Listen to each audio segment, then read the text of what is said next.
ये कहानी है 15 साल की एक लड़की की जो पहली बार इंटीमेट होती है, लेकिन इसके बाद उसकी पूरी लाइफ चेंज हो जाती है। हेलो दोस्तों, आज हम एक्सप्लेन करने वाला है 2005 में आई एक इटालियन मूवी जिसका नाम है मेलेसा बी। मूवी स्टार्ट होती है और हम 15 साल की मेलेसा को देखते हैं। मेलेसा अपनी मॉम और अपनी ग्रैंड मदर के साथ रहती थी। मेलेसा और उसकी मॉम की आपस में ज़्यादा बनती नहीं थी, इसीलिए वो अपनी ग्रैंड मदर के बहुत करीब थी। उसकी ग्रैंड मदर को सिगरेट पीने की आदत थी, इसीलिए उनकी तबीयत अक्सर खराब रहती थी। एक सुबह मेलिसा खुद को टच कर रही थी, लेकिन तभी उसकी मॉम आ जाती है और वो खुद को रोक लेती है। फिर मेलिसा डैनियल के घर जाती है। डैनियल मेलिसा का क्लासमेट था और आज उसके घर पार्टी थी। आज वो नर्वस थी क्योंकि वो डैनियल को बहुत पसंद करती थी, पर डैनियल ने उस पर कभी ध्यान ही नहीं दिया। डैनियल के घर कई दोस्त स्विमिंग कर रहे थे। ये देख के मेलिसा भी स्विमिंग करने जाती है। जब वो उनके पास जाकर बैठती है तब डैनियल उसे पानी में खींच लेता है, पर मेलिसा को स्विमिंग करना नहीं आता था। जब इस बात का पता डैनियल को चलता है तब वो उसे पकड़ के किनारे तक ले आता है और फिर मेलिसा से कहता है कि आओ तुम्हें कुछ दिखाता हूँ। ये सुन के मेलिसा डर जाती है कि क्या दिखाएगा, पर वो गार्डन दिखाता है। अब यहाँ डैनियल मेलिसा से कहता है कि मैं तुम्हें स्विमिंग करना सिखाऊंगा, पर इसके लिए तुम्हें हर रोज़ यहाँ अकेले आना होगा। ये सुन के मेलिसा खुश हो जाती है और उसे हाँ कर देती है। इसके बाद ये दोनों बैठ के बातें करने लगते हैं, जहाँ मेलिसा डैनियल को बताती है कि वो अभी भी वर्जिन है। मेलिसा की बातों से डैनियल को पता चल जाता है कि मेलिसा उससे प्यार करती है, तो वो इस चीज़ का फ़ायदा उठाता है और मेलिसा भी मना नहीं करती क्योंकि वो उसे बहुत पसंद करती थी। मेलिसा की छुट्टियाँ अब खत्म हो गई थी और आज उसका स्कूल में पहला दिन था, जहाँ स्कूल में मेलिसा डैनियल का वेट करती है, पर वो नहीं आता। असल में उस दिन के बाद डैनियल कभी मेलिसा से मिला ही नहीं और ना ही कभी उसने कॉल किया था। मेलिसा की दोस्त मेलिसा को बताती है कि तुम उसे भूल जाओ, पर वो उसकी बात नहीं मानती। वो अपनी बुक में डैनियल के बारे में लिखती है कि वो कभी उसे माफ़ नहीं करेगी। कुछ दिनों बाद मेलिसा के फ्रेंड मेलिसा को बताती है कि डैनियल एक क्लब में है, तो वो दोनों उस क्लब में जाते हैं, जहाँ कई दिनों बाद मेलिसा डैनियल को देखती है।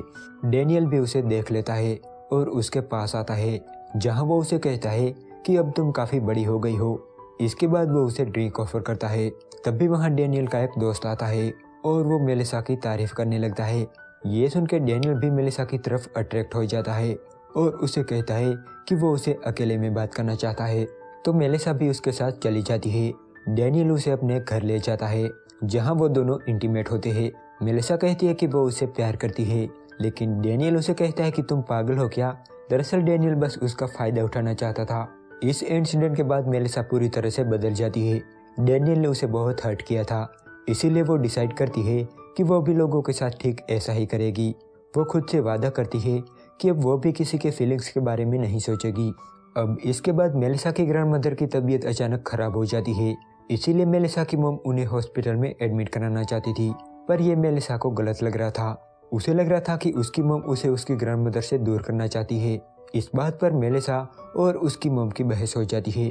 अगले दिन जब वो स्कूल जाती है तब वो काफ़ी उदास होती है, जिस वजह से सब उसका मजाक उड़ाने लगते हैं। पर एक मार्को नाम का लड़का उसकी फीलिंग समझ रहा था। स्कूल के बाद मेलिसा अपनी फ्रेंड के साथ कॉफ़ी शॉप पर जाती है, जहाँ एक आदमी उसे देखने लगता है। तब मेलिसा उसकी फ्रेंड से कहती है कि देखो कैसे वो उसको अट्रैक्ट करेगी। जैसे ही वो आदमी उनके पास आकर बैठता है, वो उठकर वहाँ से चली जाती है। उसने ये तय किया था कि अब वो बस लोगों की फीलिंग्स के साथ खेलेगी। जब वो घर पहुंचती है तो वो देखती है कि उसकी ग्रैंड मदर उसके घर आई है। ये देखकर वो बहुत खुश होती है, पर जब उसकी ग्रैंड मदर मेलिसा को देखती है तब वो समझ जाती है कि मेलिसा अब काफ़ी बदल गई है। वो ये बात मेलिसा की मॉम को भी बताती है, पर वो इस बात पर ज़्यादा ध्यान नहीं देती, तो मेलिसा की ग्रैंड मदर खुद मेलिसा को समझाती है। इसके बाद मेलिसा को डैनियल का कॉल आता है और वो उसे अपने पास बुलाता है। वो उसे कहता है कि वो उसे काफ़ी मिस कर रहा है, तो मेलिसा पहले का सब कुछ भुला के उसके पास जाती है, क्योंकि उसे लग रहा था कि डैनियल अब सुधर चुका है। जहाँ वो दोनों मिलते हैं और किस करने लगते हैं। अब यहाँ डैनियल मेलिसा को आंखें बंद करने को कहता है। जब मेलिसा आंखें बंद करती है तभी डैनियल अपने दोस्त को बुलाता है और उसका दोस्त आके मेलिसा को किस करने लगता है। दरअसल डैनियल मेलिसा के साथ सोलो वर्सेस डुओ खेलना चाहता था, पर मेलिसा गुस्सा होकर वहाँ से जाने लगती है। डैनियल उसे मनाने की कोशिश करता है, पर वो नहीं मानती। लेकिन कुछ देर बाद मेलिसा उसके दोस्त को किस करने लगती है और वो सोलो वर्सेस डुओ के लिए मान जाती है। ऐसा करके या तो वो डैनियल को जलाना चाहती थी या फिर वो इस चीज़ को ट्राई करना चाहती थी। अगले दिन वो ये सारी बातें अपनी फ्रेंड को बताती है। ये सुन के उसकी दोस्त उसे डांटती है और उसे ऐसी चीज़ों से दूर रहने को कहती है। पर मेलिसा को इन सबसे काफ़ी खुशी मिली थी और वो एडल्ट साइट पर अपना अकाउंट ओपन करती है ताकि वो अपनी बातें सबके साथ शेयर कर सके। एक दिन स्कूल में उन्हें साइंस म्यूजियम में ले जाया जाता है। जब वो वहाँ बैठी होती है तभी उसके पास एक आदमी आके बैठता है जो उसी म्यूजियम में काम करता था। अब यहाँ मेलिसा उसके साथ इंटीमेट होती है। मेलिसा अपनी सारी प्राइवेट बातें अपनी बुक में लिखती थी। जब एक दिन वो स्कूल जाती है तब वो देखती है कि उसकी प्राइवेट बुक सब पढ़ रहे थे। ये देख के उसे बहुत गुस्सा आ जाता है और वो उसकी फ्रेंड को बहुत डांटती है। जब वो घर जाती है तब वो देखती है कि उसकी ग्रैंडमदर को अपना जीवन साथी मिल गया है। ये देख के उसे भी अंदर ही अंदर ऐसा फील होता है कि काश उसे भी कोई ऐसा मिले जो उसे बहुत प्यार करे। अगले दिन स्कूल के बाद जब मेलिसा घर जा रही थी तभी पीछे से उसकी फ्रेंड आती है और उसे उस चीज़ के लिए माफ़ी मांगती है, पर मेलिसा उसे इग्नोर कर देती है। वहीं पास ही एक लड़का मेलिसा को देख रहा था। उसका नाम मार्को था और वो मेलिसा को बहुत पसंद करता था, पर मेलिसा ने उसे कभी ज़्यादा भाव नहीं दिया। मार्को से बात करने के लिए उसके पास आता है, पर तभी मेलिसा को डेनियल के फ्रेंड का कॉल आता है और वो उसे मिलने के लिए बुलाता है। जब मेलिसा उसे मिलने जाती है तब वो उसे एक बंकर में ले जाता है। पहले तो मेलिसा मना कर देती है, पर वो उसे किसी तरह से मना लेता है।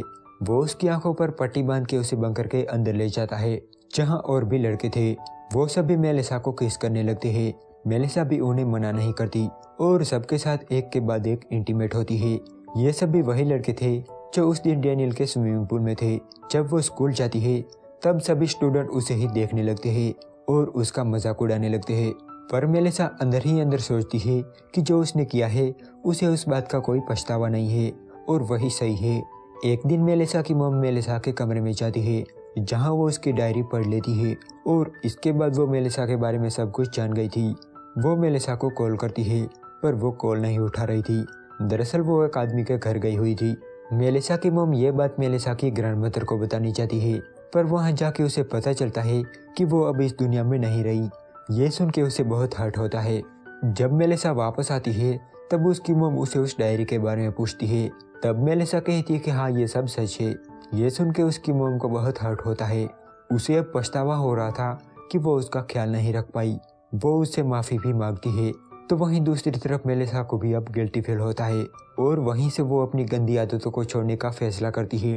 कुछ टाइम बाद जब वो स्कूल जाती है तब वो देखती है कि डेनियल अपने दोस्त से लड़ रहा था, क्योंकि उसी की वजह से मेलिसा सभी लड़कों के साथ इंटीमेट हुई थी। तभी डेनियल मेलिसा को देख लेता है और उससे बात करने की कोशिश करता है, पर अब मेलिसा उसे जरा भी भाव नहीं देती। एंड में हम देखते हैं कि मेलिसा की लाइफ अब चेंज हो गई थी। वो अपनी मॉम के साथ बहुत खुश थी और अपनी लाइफ को जी रही थी और यहाँ ये मूवी एंड हो जाती है।